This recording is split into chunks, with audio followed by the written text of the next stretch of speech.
Good morning, poetry freaks. Whoa, hitting the table and trying to get my chair where it goes. Good morning, good Monday morning, blue beads for Blue Monday, right?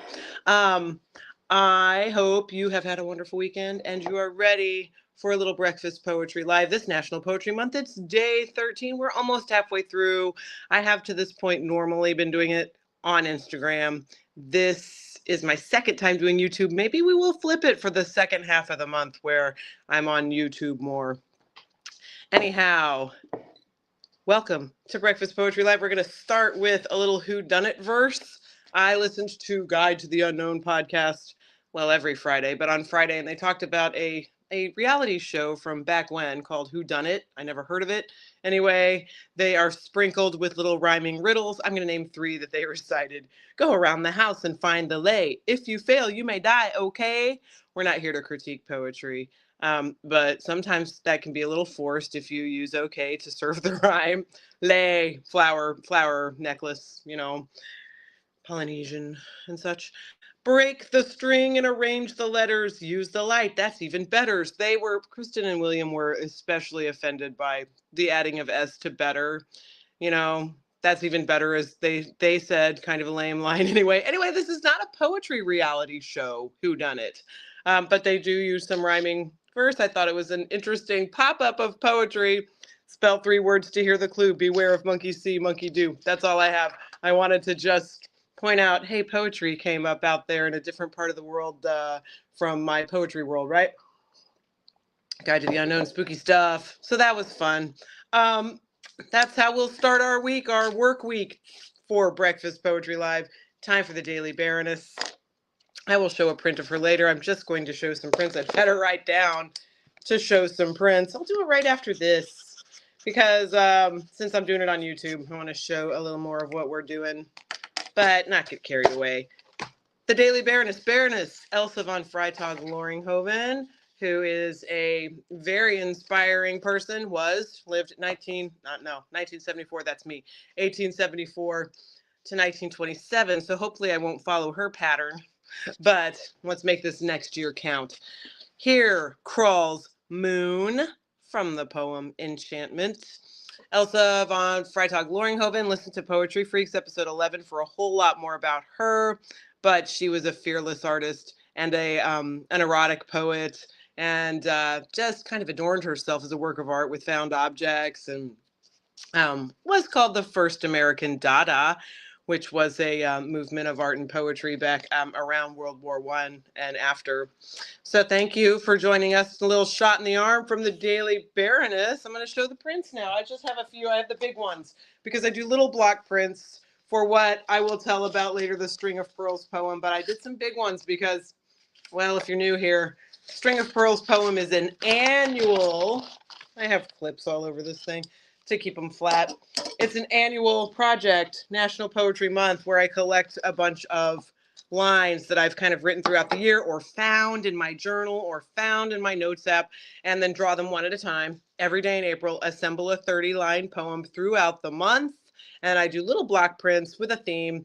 Past themes have included sweater poems, poetry hats, hot breakfast coffee, and Poet's Bowl. This is the 5th year, and I decided String of Pearls, so I did some big round pearl block prints. But supplementary to the collection at the end, we have Fruma Sarah and her pearls from Fiddler on the Roof.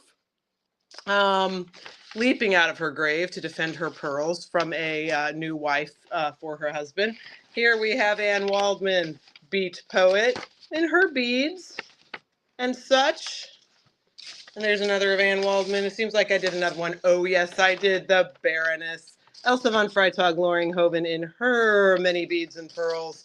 And that is just a look at some of the artwork that was inspired for this National Poetry Month. Got my little carving tools out and my ink roller because I love to block print.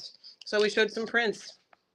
It's time to read yesterday's poem. There's a daily prompt every day in April. The good Lord willing and the creek don't rise. And so we kind of mix up methods for coming up with prompts, which I used to always do the same thing every day of the month. This year, for the 5th anniversary of Breakfast Poetry Live. I've been mixing up the prompts every day of the week. I'll assign one to a day of the week. Yesterday was Sunday, and our um, method was the universe deck. Another episode of Poetry Freaks, episode 10. We'll tell you more about the universe deck, assembling a big can full of words that you can draw 3 at a time to inspire a poem when you're writing poetry. All right, our words yesterday that I drew were chambray, curdle, and blister. Poetry foams at the mouth for abortions and drunkenness. Where fits the surface level, good girl such as I? Don't scratch too deep. The next level is jealousy to curdle the blood. Underneath that. Yes, I omitted the H with purpose. This is a cake joke. My sister is laughing, and hopefully her asthma is okay with it. Underneath lies tipsy poetry, brilliant in the act. Next morning, stupid. C.S. Lewis surmised, we are meant for another world if we strive and fail to fill up our cup in this one. And I slump, quest groggy, so alone and foot blistered. Third level, chaos, more dormant than once. A blessing for the daily, but it shuns the muse. It shuns my dear ones too, but I fit in the cradle of his chambray arms, soothed and capable to soothe. The end. You know what? My brother-in-law texted me something about Pippi Longstocking in the middle of that, and I got, stop it. Stop it, Uncle Brian. Oh my goodness. No offense. I'm easily distracted. I'm also distracted by the fact that I originally put, and it's right there in my document, in the cradle of his velvet arms, realized a moment ago I didn't use chambray. Looked up chambray, and it's a cotton fabric that's like blue plaid, and my husband wears that every day. I mean, he wears them at the end of the day. He puts on this one with the elbows ripped out, and it's such a frail, thin fabric from long ago, and probably Walmart. Not a fabulous. I have no words today, and it's making me nuts. Here I am trying to be on YouTube, where the children sing. I don't know. My husband alerted me. I want to tell my friends about your Breakfast Poetry Live, which is so nice, and I love him for that. But none of them have Instagram, and I was like, well, okay, I'll start doing a couple on YouTube. I usually do that anyway. Anyway, I changed it to chambray at the last moment because that seemed very appropriate. I was talking about my husband. It was his velvet chambray arms. I could put velvet chambray. Food for thought. Time to string a pearl. I told you about our string of pearls poem. We're going to string a pearl right now. That is what I call the little slips of paper that come out of the can. That's a pearl. We're stringing a pearl day by day, assembling a poem. Pardon my phlegm. Dash to me from the far side of the meadow, glistening new obsessions. I remember writing that. I remember it being about when I sort of was new to my second marriage, and I thought, God, I just love him too much. I'm obsessed. I need dash to me from the far side of the meadow, glistening new obsessions. So, you got your block printing, you got your songwriting podcast in A minor.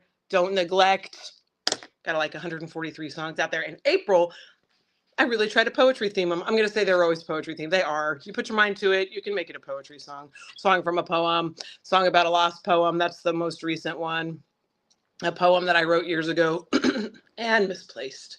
And I apologize for my phlegm. I just really want to make a big loud scene to kind of get that out of there. But here we are. I drank lemon water. I shot myself in the foot there. So that's that for stringing a pearl.